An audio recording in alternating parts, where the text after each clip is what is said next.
Welcome to A Setting of Silver. This podcast exists to make historic Christian writings accessible to 21st century listeners. While not as valuable as the Bible, we can still learn much from the faith and practice of those who followed in the footsteps of the apostles. It's my hope that wherever you find yourself, these words, carried through time, would encourage you to walk in faith with Jesus.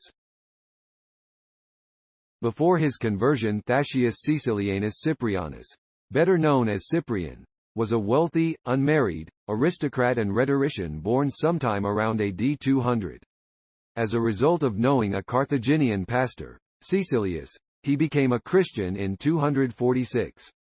2 years later he was elected bishop of the church in Carthage and remained in his post until his martyrdom in 258.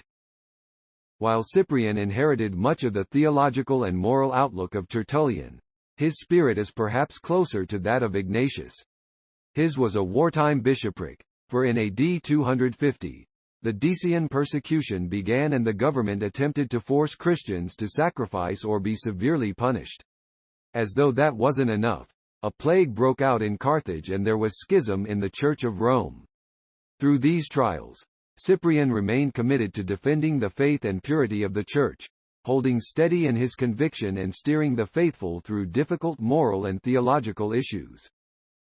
This episode contains the life and passion of Cyprian, bishop and martyr, by Pontius the deacon.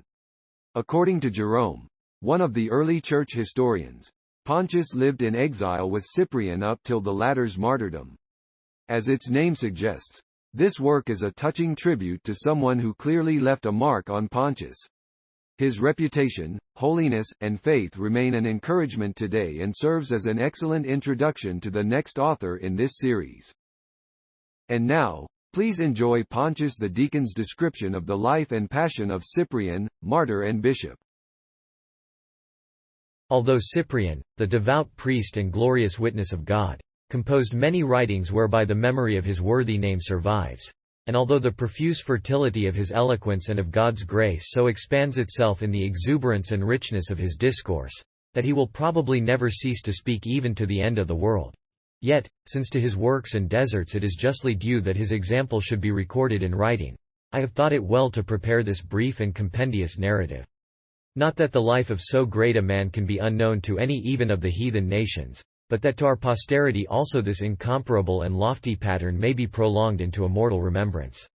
It would assuredly be hard that, when our fathers have given such honor even to lay people and catechumens who have obtained martyrdom, for reverence of their very martyrdom, as to record many, or I had nearly said, well nigh all, of the circumstances of their sufferings, so that they might be brought to our knowledge also who as yet were not born, the passion of such a priest and such a martyr as Cyprian should be passed over, who, independently of his martyrdom, had much to teach, and that what he did while he lived should be hidden from the world. And, indeed, these doings of his were such, and so great, and so admirable, that I am deterred by the contemplation of their greatness, and confess myself incompetent to discourse in a way that shall be worthy of the honor of his deserts, and unable to relate such noble deeds in such a way that they may appear as great as in fact they are, except that the multitude of his glories is itself sufficient for itself, and needs no other heraldry. It enhances my difficulty, that you also are anxious to hear very much, or if it be possible every thing, about him, longing with eager warmth at least to become acquainted with his deeds, although now his living words are silent. And in this behalf, if I should say that the powers of eloquence fail me, I should say too little. For eloquence itself fails of suitable powers fully to satisfy your desire. And thus I am sorely pressed on both sides, since he burdens me with his virtues, and you press me hard with your entreaties. At what point, then, shall I begin, from what direction shall I approach the description of his goodness, except from the beginning of his faith and from his heavenly birth? Inasmuch as the doings of a man of God should not be reckoned from any point except from the time that he was born of God. He may have had pursuits previously, and liberal arts may have imbued his mind while engaged therein. But these things I pass over, for as yet they had nothing to do with anything but his secular advantage. But when he had learned sacred knowledge, and breaking through the clouds of this world had emerged into the light of spiritual wisdom, if I was with him in any of his doings, if I have discerned any of his more illustrious labors, I will speak of them, only asking meanwhile for this indulgence, that whatever I shall say too little, for too little I must needs say. may rather be attributed to my ignorance than subtracted from his glory. While his faith was in its first rudiments, he believed that before God nothing was worthy in comparison of the observance of continency. For he thought that the heart might then become what it ought to be, and the mind attain to the full capacity of truth, if he trod underfoot the lust of the flesh with the robust and healthy vigor of holiness. Who has ever recorded such a marvel? His second birth had not yet enlightened the new man with the entire splendor of the divine light. Yet he was already overcoming the ancient and pristine darkness by the mere dawning of the light.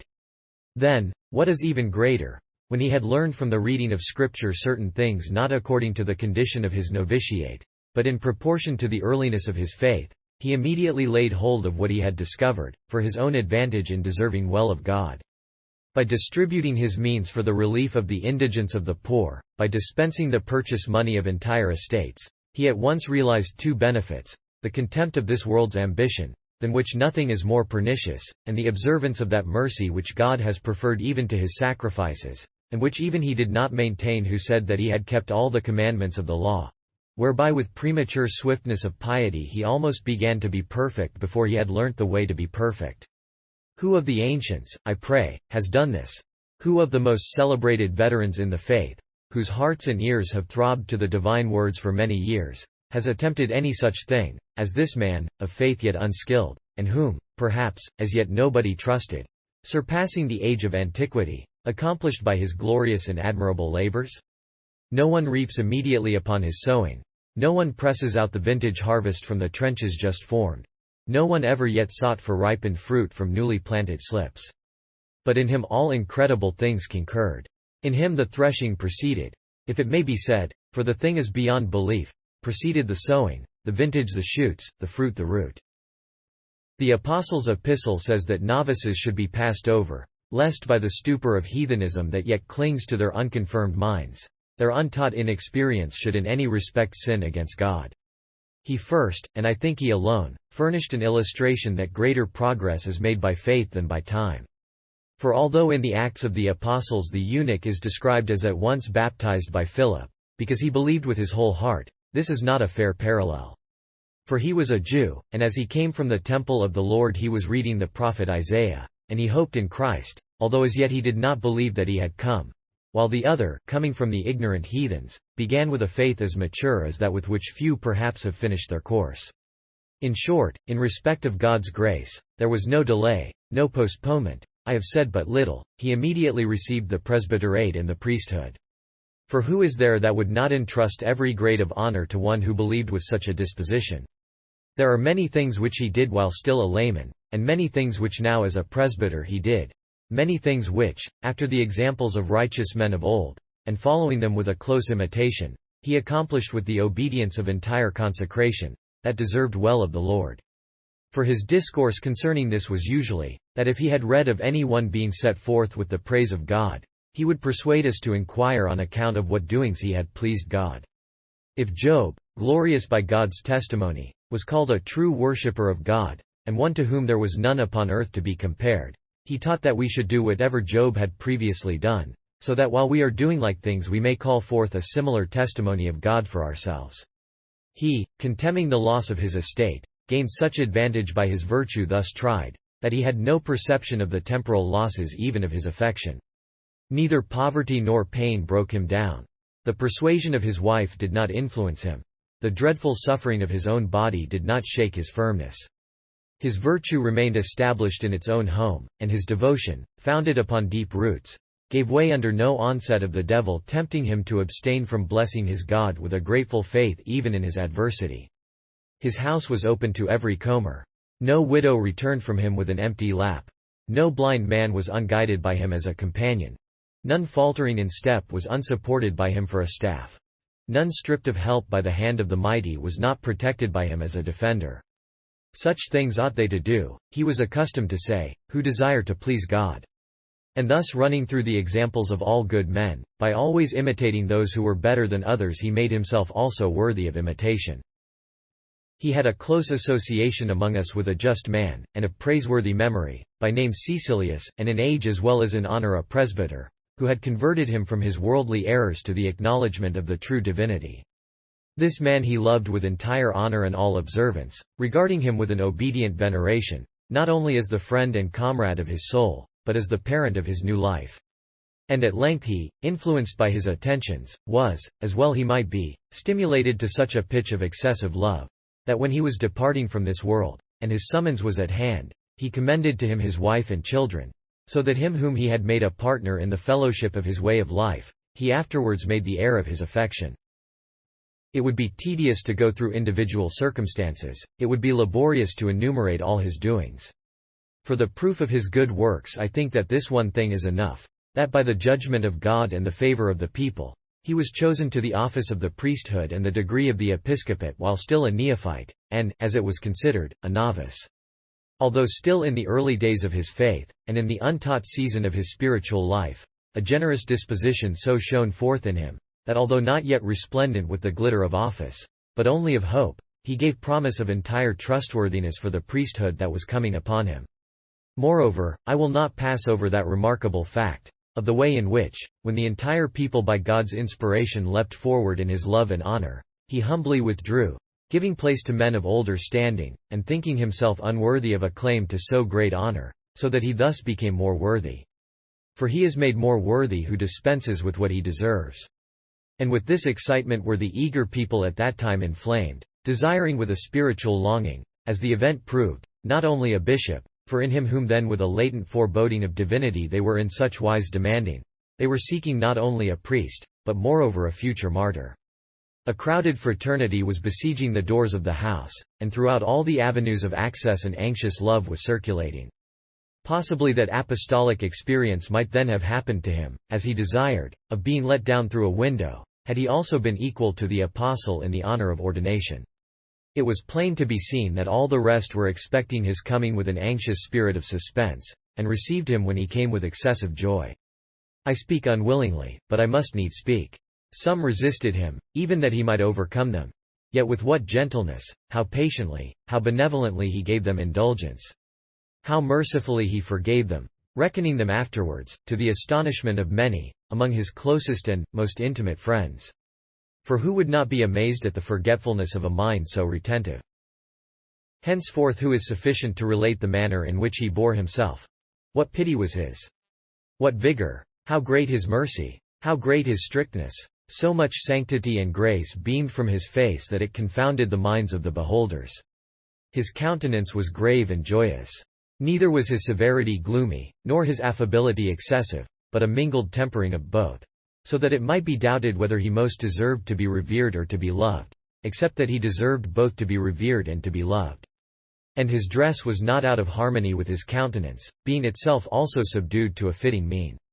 The pride of the world did not inflame him, nor yet did an excessively affected penury make him sordid, because this latter kind of attire arises no less from boastfulness, than does such an ambitious frugality from ostentation.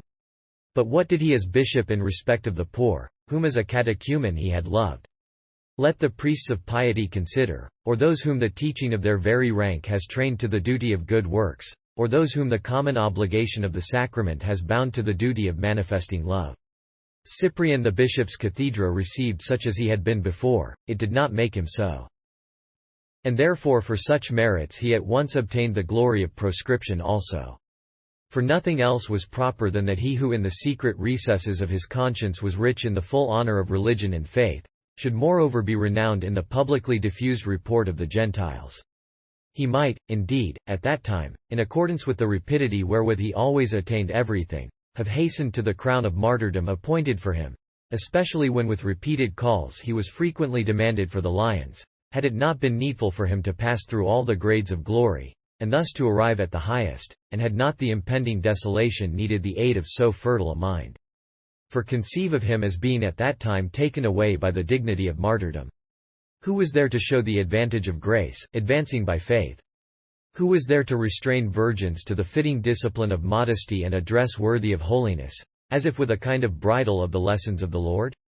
Who was there to teach penitence to the lapsed, truth to heretics, unity to schismatics, peacefulness and the law of evangelical prayer to the sons of God? By whom were the blaspheming Gentiles to be overcome by retorting upon themselves the accusations which they heap upon us?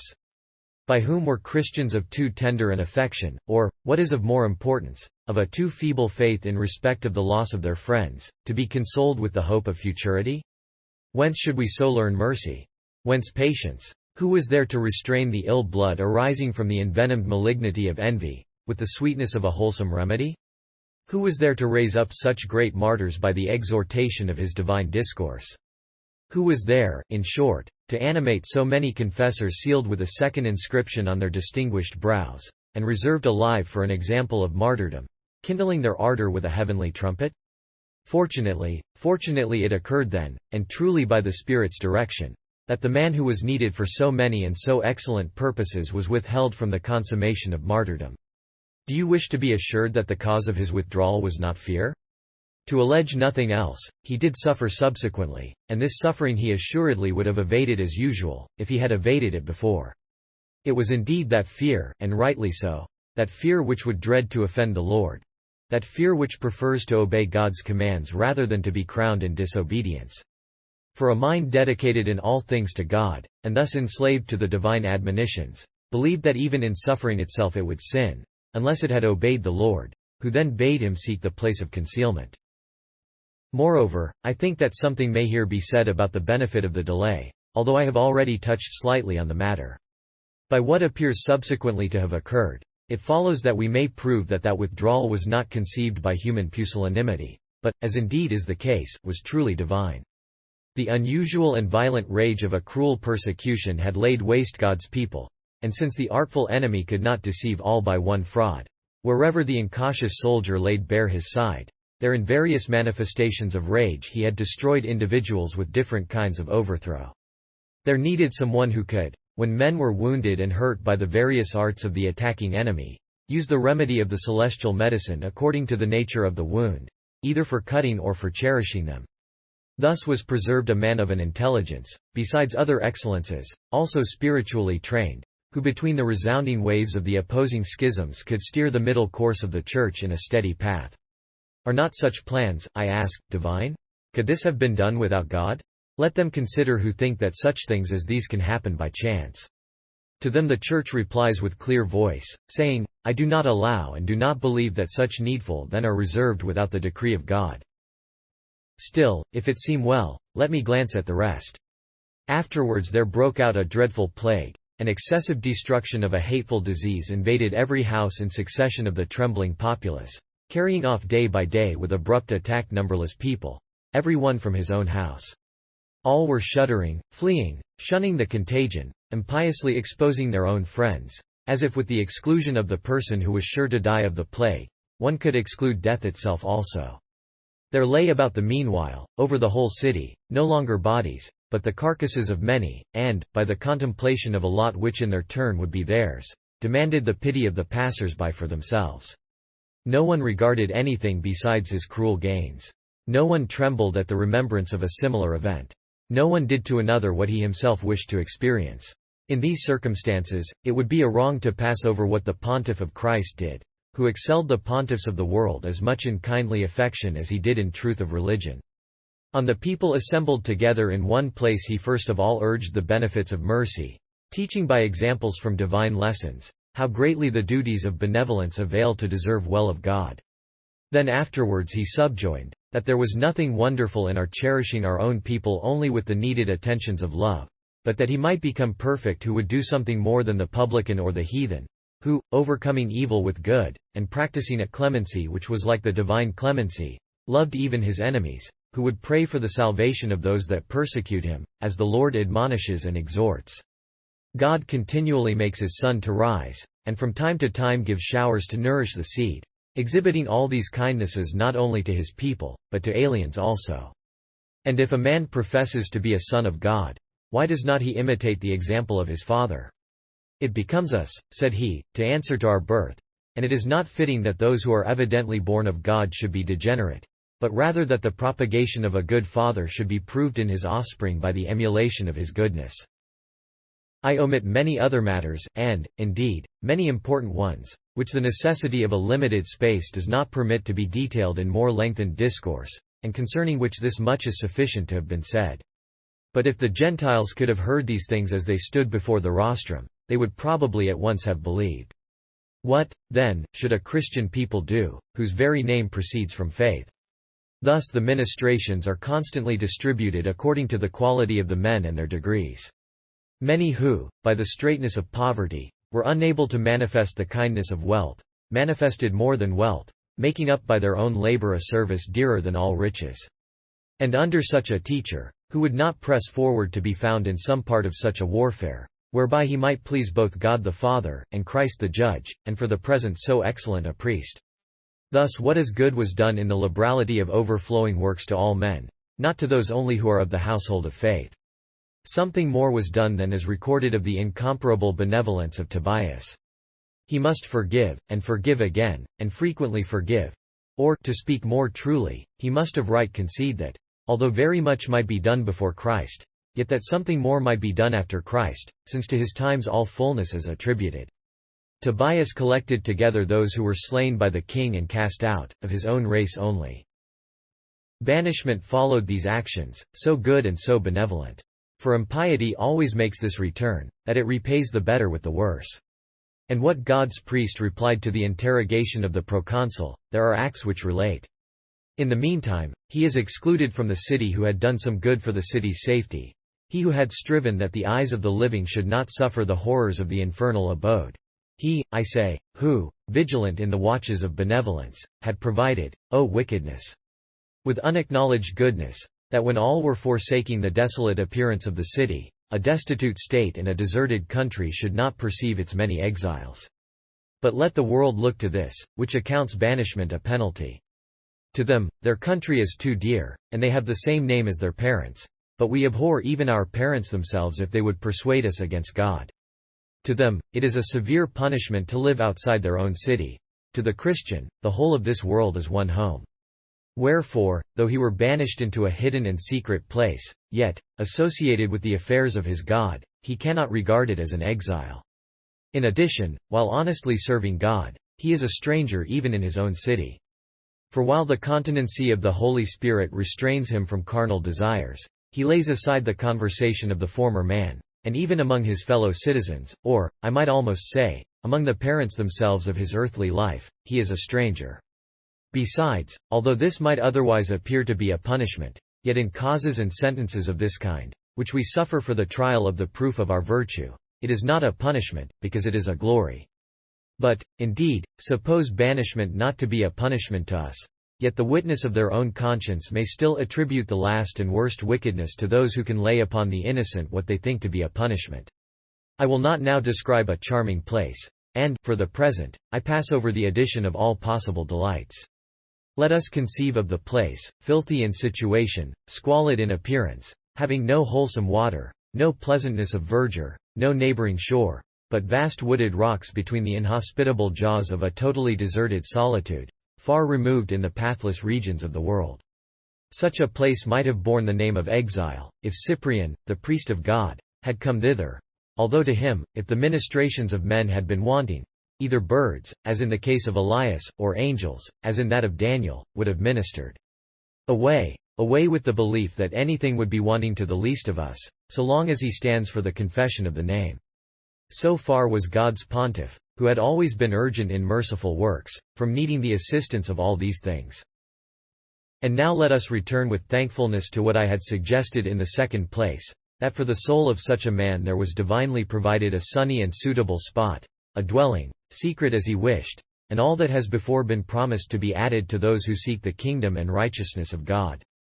And, not to mention the number of the brethren who visited him, and then the kindness of the citizens themselves, which supplied to him everything whereof he appeared to be deprived, I will not pass over God's wonderful visitation, whereby he wished his priest in exile to be so certain of his passion that was to follow, that in his full confidence of the threatening martyrdom, Cherubis possessed not only an exile, but a martyr too. For on that day whereon we first abode in the place of banishment, for the condescension of his love had chosen me among his household companions to a voluntary exile. Would that he could also have chosen me to share his passion. There appeared to me, said he, ere yet I was sunk in the repose of slumber, a young man of unusual stature, who, as it were, led me to the praetorium, where I seemed to myself to be led before the tribunal of the proconsul, then sitting. When he looked upon me, he began at once to note down a sentence on his tablet, which I knew not, for he had asked nothing of me with the accustomed interrogation. But the youth, who was standing at his back, very anxiously read what had been noted down. And because he could not then declare it in words, he showed me by an intelligible sign what was contained in the writing of that tablet. For, with hand expanded and flattened like a blade, he imitated the stroke of the accustomed punishment, and expressed what he wished to be understood as clearly as by speech. I understood the future sentence of my passion. I began to ask and to beg immediately that a delay of at least 1 day should be accorded me, until I should have arranged my property in some reasonable order. And when I had urgently repeated my entreaty, he began again to note down, I know not what, on his tablet. But I perceived from the calmness of his countenance that the judge's mind was moved by my petition, as being a just one. Moreover, that youth, who already had disclosed to me the intelligence of my passion by gesture rather than by words, hastened to signify repeatedly by secret signal that the delay was granted which had been asked for until the morrow, twisting his fingers one behind the other. And I, although the sentence had not been read, although I rejoiced with very glad heart with joy at the delay accorded, yet trembled so with fear of the uncertainty of the interpretation, that the remains of fear still set my exulting heart beating with excessive agitation. What could be more plain than this revelation? What could be more blessed than this condescension? Everything was foretold to him beforehand which subsequently followed. Nothing was diminished of the words of God. Nothing was mutilated of so sacred a promise. Carefully consider each particular in accordance with its announcement. He asks for delay till the morrow, when the sentence of his passion was under deliberation, begging that he might arrange his affairs on the day which he had thus obtained. This 1 day signified a year, which he was about to pass in the world after his vision. For, to speak more plainly, after the year was expired, he was crowned, on that day on which, at the commencement of the year, the fact had been announced to him. For although we do not read of the day of the Lord as a year in sacred Scripture, yet we regard that space of time as due in making promise of future things. Whence is it of no consequence if, in this case, under the ordinary expression of a day, it is only a year that in this place is implied, because that which is the greater ought to be fuller in meaning. Moreover, that it was explained rather by signs than by speech, was because the utterance of speech was reserved for the manifestation of the time itself. For anything is usually set forth in words, whenever what is set forth is accomplished. For, indeed, no one knew why this had been shown to him, until afterwards, when, on the very day on which he had seen it, he was crowned. Nevertheless, in the meantime, his impending suffering was certainly known by all, but the exact day of his passion was not spoken of by any of the same, just as if they were ignorant of it. And, indeed, I find something similar in the Scriptures. For Zacharias the priest, because he did not believe the promise of a son, made to him by the angel, became dumb. So that he asked for tablets by a sign, being about to write his son's name rather than utter it. With reason, also in this case, where God's messenger declared the impending passion of his priest rather by signs, he both admonished his faith and fortified his priest. Moreover, the ground of asking for delay arose out of his wish to arrange his affairs and settle his will. Yet what affairs or what will had he to arrange, except ecclesiastical concerns? And thus that last delay was received, in order that whatever had to be disposed of by his final decision concerning the care of cherishing the poor might be arranged. And I think that for no other reason, and indeed for this reason only, indulgence was granted to him even by those very persons who had ejected and were about to slay him, that, being at hand, he might relieve the poor also who were before him with the final or, to speak more accurately, with the entire outlay of his last stewardship. And therefore, having so benevolently ordered matters, and so arranged them according to his will, the morrow drew near. Now also a messenger came to him from the city from Xistus, the good and peace-making priest, and on that account most blessed martyr. The coming executioner was instantly looked for who should strike through that devoted neck of the most sacred victim. And thus, in the daily expectation of dying, every day was to him as if the crown might be attributed to each. In the meantime, there assembled to him many eminent people, and people of most illustrious rank and family, and noble with the world's distinctions, who, on account of ancient friendship with him, repeatedly urged his withdrawal. And, that their urgency might not be in some sort hollow, they also offered places to which he might retire. But he had now set the world aside, having his mind suspended upon heaven, and did not consent to their tempting persuasions. He would perhaps even then have done what was asked for by so many and faithful friends, if it had been bidden him by divine command. But that lofty glory of so great a man must not be passed over without announcement, that now, when the world was swelling, and of its trust in its princes breathing out hatred of the name, he was instructing God's servants, as opportunity was given, in the exhortations of the Lord, and was animating them to tread underfoot the sufferings of this present time by the contemplation of a glory to come hereafter. Indeed, such was his love of sacred discourse, that he wished that his prayers in regard to his suffering might be so answered, that he would be put to death in the very act of speaking about God. And these were the daily acts of a priest destined for a pleasing sacrifice to God, when, behold, at the bidding of the proconsul, the officer with his soldiers on a sudden came unexpectedly on him, or rather, to speak more truly, thought that he had come unexpectedly on him, at his gardens, I say, which at the beginning of his faith he had sold, and which, being restored by God's mercy, he would assuredly have sold again for the use of the poor, if he had not wished to avoid ill will from the persecutors. But when could a mind ever prepared be taken unawares, as if by an unforeseen attack? Therefore now he went forward, certain that what had been long delayed would be settled.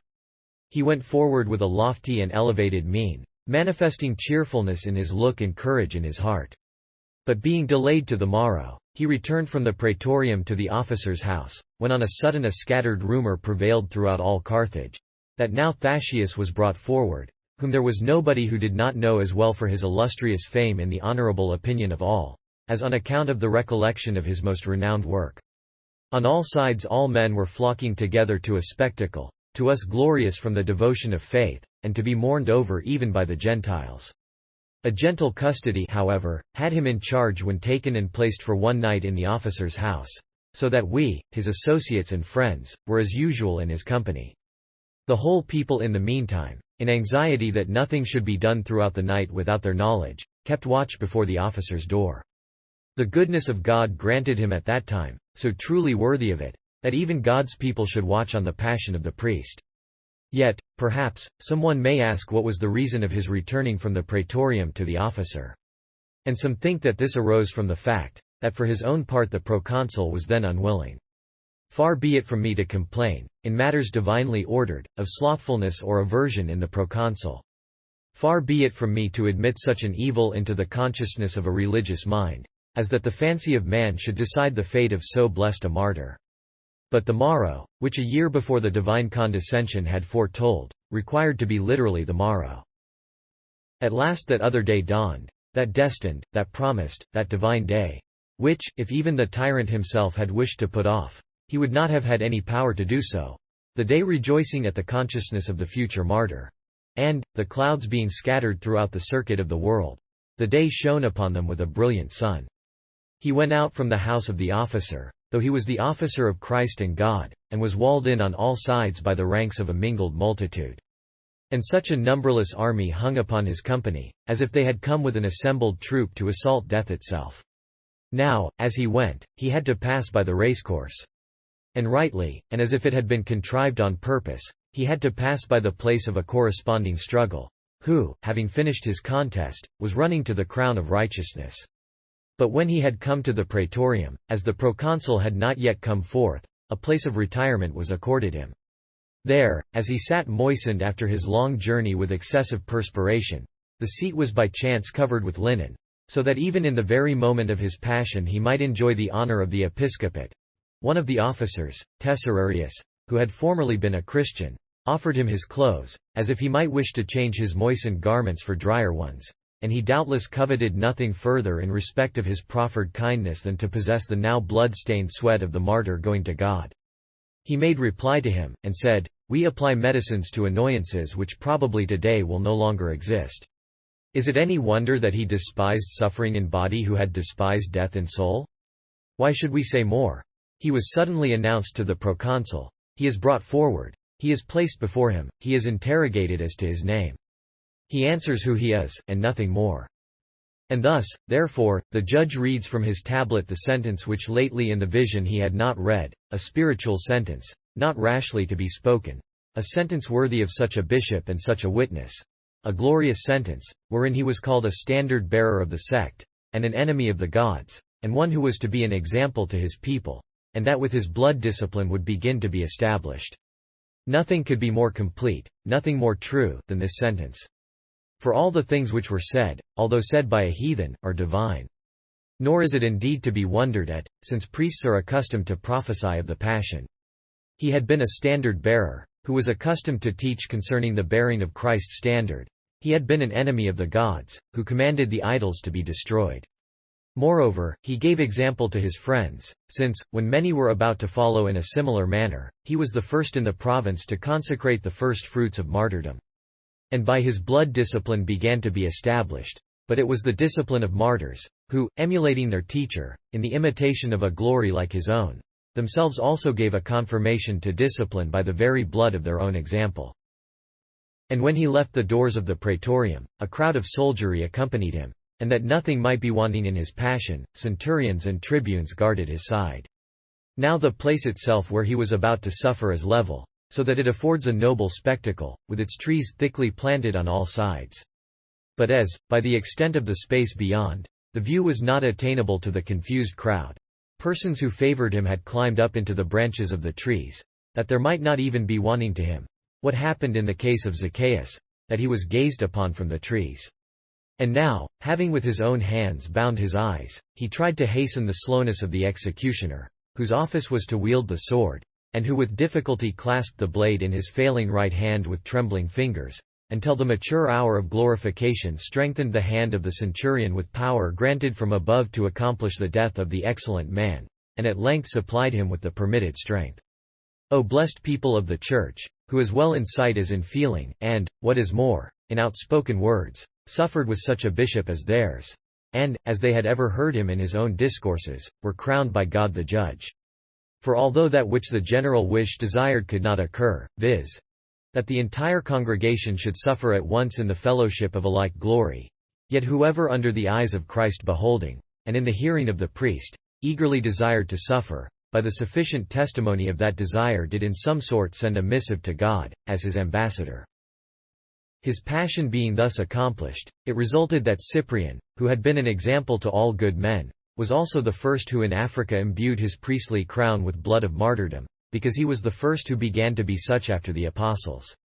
For from the time at which the episcopal order is enumerated at Carthage, not one is ever recorded, even of good men and priests, to have come to suffering. Although devotion surrendered to God is always in consecrated men reckoned instead of martyrdom, yet Cyprian attained even to the perfect crown by the consummation of the Lord, so that in that very city in which he had in such wise lived, and in which he had been the first to do many noble deeds, he also was the first to decorate the insignia of his heavenly priesthood with glorious gore. What shall I do now? Between joy at his passion, and grief at still remaining, my mind is divided in different directions, and twofold affections are burdening a heart too limited for them. Shall I grieve that I was not his associate? But yet I must triumph in his victory. Shall I triumph at his victory? Still I grieve that I am not his companion. Yet still to you I must in simplicity confess, what you also are aware of, that it was my intention to be his companion. Much and excessively I exult at his glory, but still more do I grieve that I remained behind. Thanks for listening to this episode of A Setting of Silver. The audio you've been listening to was produced by Bill Connick using Google's text-to-speech service. The text was taken from an 1885 collection of early church writings available at ccel.org. Finally, I want to thank the volunteers at CCEL who organized and formatted the data into a computer-friendly format. Without their work, this would have been practically impossible to create.